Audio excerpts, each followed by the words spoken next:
You know, on Wednesday morning, my wife Tammy called me Wednesday morning of this week, and she let me know that our washing machine wasn't working. That it was full of water and there was clothes in it, but it wasn't doing anything.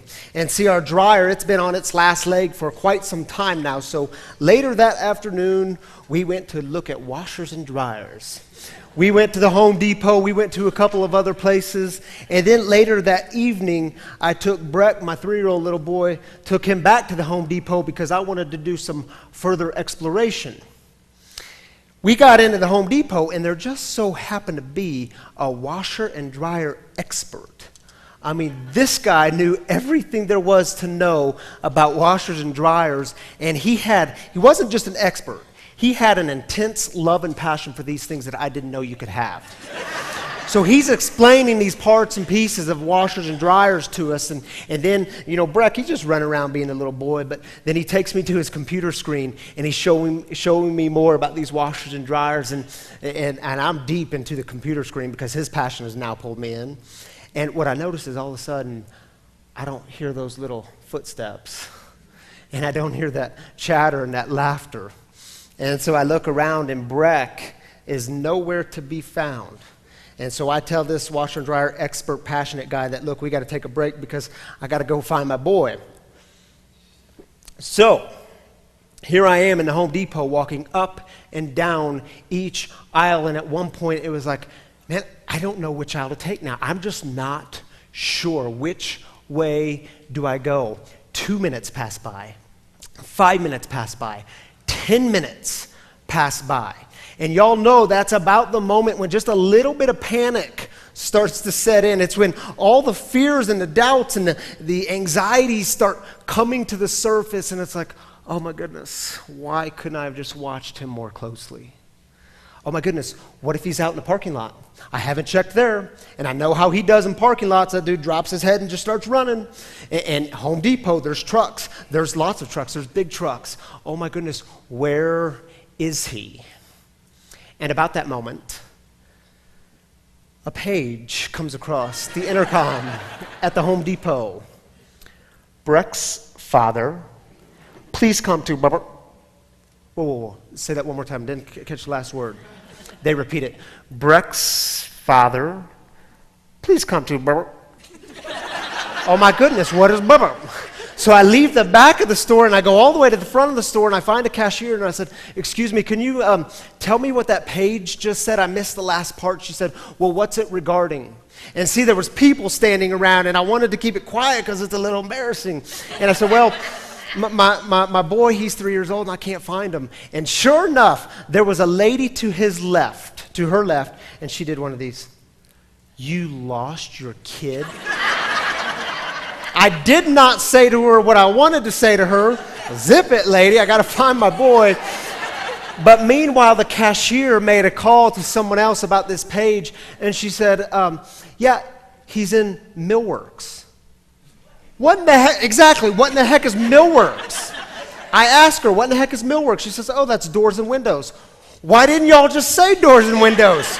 People know what doors and windows are. Who knows what Millworks is? So I start walking towards Millworks, and sure enough, an employee was holding Breck, and they were walking down this center aisle, and they were both smiling, and Breck had some tears in his eyes. He said, Poppy, I got lost. And it was this beautiful homecoming, but it raises an interesting question, doesn't it? What do you do when you're not sure? And see, in the film we started with this morning, Doubt, Philip Seymour Hoffman, who is Father Flynn, the opening scene is of him giving a sermon, and the very first line to that sermon is exactly that. What do you do when you're not sure? So let's play with that question a bit, shall we? Now, in Matthew's gospel, at the end of the gospel, Jesus rises from the dead, and then we're told he goes and meets his friends, his disciples, up on a mountain. Because apparently when you rise from the dead, you don't just meet your friends at the local Denny's, you know what I mean? You pick a bit more of an obscure place, a profound place like a mountain. And Matthew adds in one line that I just think is fascinating. It's one verse, and I want you all to hear it. Matthew 28:17. When they saw him, they worshiped him, but some doubted. If you're Matthew, why would you tell the story like this? Why add in that second part? Why not just leave it out? If you are trying to convince the people that Jesus is who they said he was, that he is Lord of Lords, King of Kings, Savior, Son of God, why add this piece in? Why, when the moment, when the story is at its peak, why say, oh, and by the way, he had lots of followers that were there, but they doubted? I mean, what a buzzkill, right? Now, this word doubt in the Greek is distazo.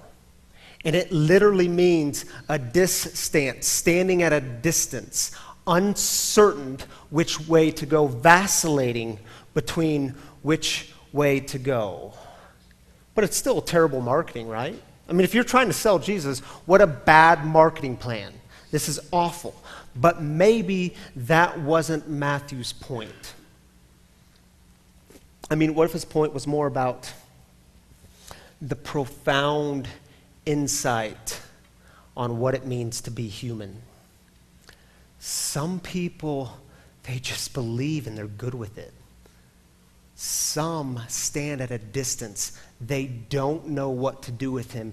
And in this story, all of it's welcome. All of it belongs. Because Matthew is showing us what it means to be human. It isn't about promoting a religion. It isn't about trying to convince you that Jesus was right. It is about being human and being fully alive in that humanity. This story is about a Jesus who comes in his full humanity to lead us into our full humanity. So it's about acknowledging the full spectrum of human life, of the human experience. Belief and doubt and certainty and uncertainty, and moments when things are clear and then moments when things are really, really muddy.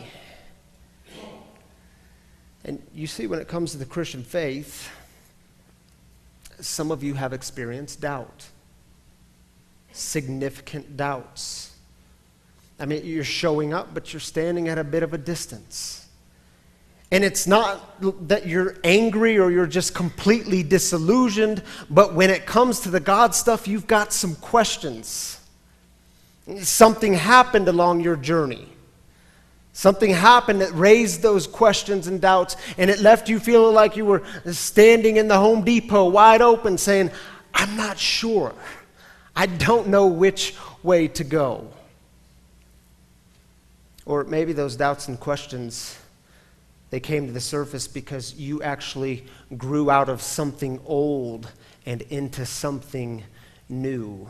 And those old categories and labels and boxes just stopped working. And see, oftentimes this happens when we deal with things like loss and grief and tragedy, but not always. Not always. Sometimes it's a simple conversation with a friend. And this friend has the ability to just expand your horizons. And after this conversation, all of a sudden, things were bigger. God was bigger. The universe was bigger. You know what I mean? Maybe it wasn't a conversation, but it was a book that you read or a class that you took. Maybe it was an experience in church that you had, a sermon that you heard, or a small group that you were a part of. And all of a sudden, God in the universe was just so much bigger. And because of that, doubts and questions came to the surface. And see, some of you, you were given this religious system. You were handed down a religious system that told you that doubt wasn't okay. I mean, you were told that what was required of you is all you had to do was just simply believe the thing that was being given to you, and that what God wanted from you was your silent and compliant faithfulness. But my friends, there doesn't seem to be anything faithful about that. There doesn't seem to be anything faithful about holding those things in, about the business of suppressing. In fact, when you read through the Gospels and you follow Jesus, it's almost like Jesus is saying, oh, you want to be faithful to this tradition? You want to be faithful here? Then you have to realize that clarity and certainty exist alongside doubt and uncertainty. So when it comes to doubt, I think we can respond in two ways. We can acknowledge the doubt, exploring it best we can, and accept that there may be things that we may never know. We can go into the ambiguity, live into the ambiguity that is so often characteristic of human life, or we can retreat into that dogmatic certainty while suppressing the doubt, ignoring the deepest questions. And let's just be honest. When it comes to this God stuff, when it comes to spiritual matters, it is way more than just a head belief, right? It's experiential. I mean, isn't this what Thomas, the disciple, was saying in the story that David read this morning from the scriptures, from John's gospel? Isn't this what Thomas was saying? He was saying, look, you all were there. Remember, Jesus appears and the other disciples were there, but Thomas was somewhere else. Y'all were there. I wasn't there. Your experiences weren't my experiences. I mean, what's he say to them? Thomas said to them, unless I see the mark of the nails in his hands and put my finger in the mark of the nails and my hand in his side, I can't believe. It's not that he's angry. It's not that he's just completely disillusioned.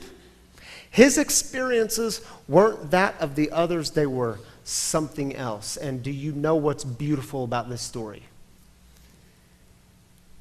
Jesus isn't at all bothered by Thomas's doubt, by his distance, the distazo. Jesus isn't bothered by it. So there all the disciples were together, and Thomas was there this time, and Jesus reappears to them. And out of all the things Jesus could have said to Thomas, this is what he says. Peace be with you. Then he said to Thomas, put your finger here and see my hands. Reach out your hand and put it at my side. This God offers peace.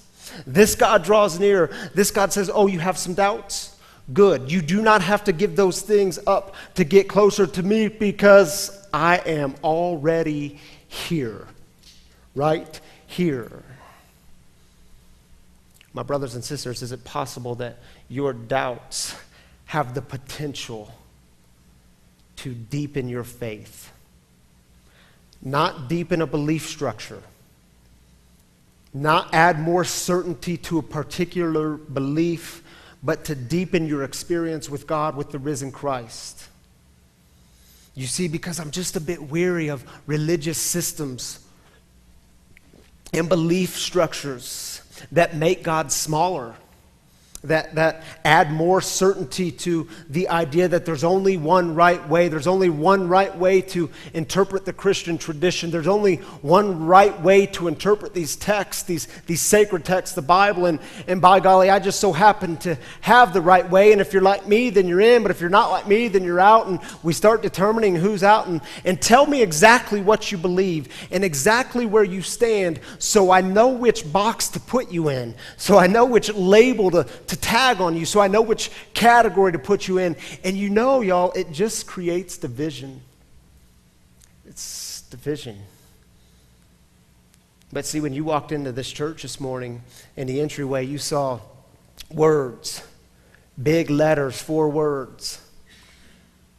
Grace, courage, wonder, beyond. You might have noticed them last week too. And see, that word wonder stands out this morning. Because here at St. Luke's, we actually encourage wondering, questioning, doubting. We don't have to fear these things. We don't have to shy away from them. Jesus didn't. We don't have to fear these things. In fact, we think they actually bring people together. That's been my experience. They bring people together. I'm going to ask you all to do something brave with me for just a moment. If you're willing and if you're able, would you please stand if you have big, unanswered questions about God and faith? Would you stand? Oh, don't be bashful. Yeah. Now, y'all just look around a moment. See your comrades. You can sit down. I want to ask you to be brave one more time. If you're willing and if you're able, would you please stand? If somewhere along this journey of faith that you're in, if you've had doubts, significant doubts, moments where you were on the edge and you were like, man, I don't know anymore. I'm just not sure. Would you stand? Yeah. Go ahead and look around. Look around. Oh, stay standing, please. Stay standing, please. Yeah. Look around. Comrades in the journey. My brothers and sisters, when you doubt, you are not alone. You could sit down and see when you express these doubts, when you give voice to them, when you allow them to come up to the surface. I think what you'll get here, and at least in this community, you'll get a bunch of me toos. Oh yeah, I've been there. Oh yeah, I have those questions too. Oh, those doubts, yeah, I still wrestle with them. And see, for some of you, God is so real. I mean, your experiences with God have been so real. It's why you continue to show up to this faith thing. And you don't exactly have the words to articulate it. And when it comes to particular beliefs and doctrines, you waffle a bit. You stand at a distance because you don't have these things in nice, neat categories. And don't worry, there will always be a slew of people in our culture who come along and say, you got to tell us exactly what you believe. Where do you stand? Take a stand. What do you believe? And you're like, dude, I believe. Like this, I've experienced God. This God has changed my life, the way I live in the world, the way I interact with the world. But it's just that the whole thing is bigger than I ever thought it was. You know what I mean? Now the good news is, look at that. Coffee all over my white shirt. The good news is, our German brothers and sisters have a word for this. And I want to share with you this word because it's a fun one. Grenzbegriff. Say that word with me, Grenzbegriff. Come on, shout it out, Grenzbegriff. Grenzbegriff describes that which is very real but beyond analysis and description. That which is so real, but it's beyond the tools you have to analyze it. That which is so real, but it's beyond the words you have to describe it. Grenzbegriff. Now, in his book, What We Talk About When We Talk About God by Rob Bell, highly recommend that book, by the way. He explores the concept of Grenzbegriff. And here's what he says on one of the pages. It's been said that the soul is naked of all things that bear names. A bit like God, because when I'm talking about God, I'm talking about a reality known, felt, and experienced, but one that cannot be located in any specific physical space in any tangible way. When we talk about God, then we're talking about something very real and yet beyond conventional means of analysis and description. When I'm talking about God, I'm talking about your intuitive sense that reality at its deepest flows from the God who is Grenzbegriff. How many of you have stood in the presence of the God who is Grenzbegriff? How many of you have experienced the God who is Grenzbegriff? What do you do when you're not sure? You embrace it. All of it. You stand wide open in the Home Depot saying, I don't know. I'm not sure.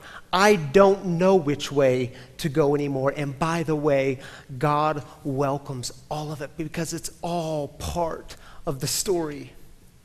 Jesus comes in his full humanity to lead us into our full humanity, and perhaps part of the fullness of humanity involves just a bit of Grenzbegriff.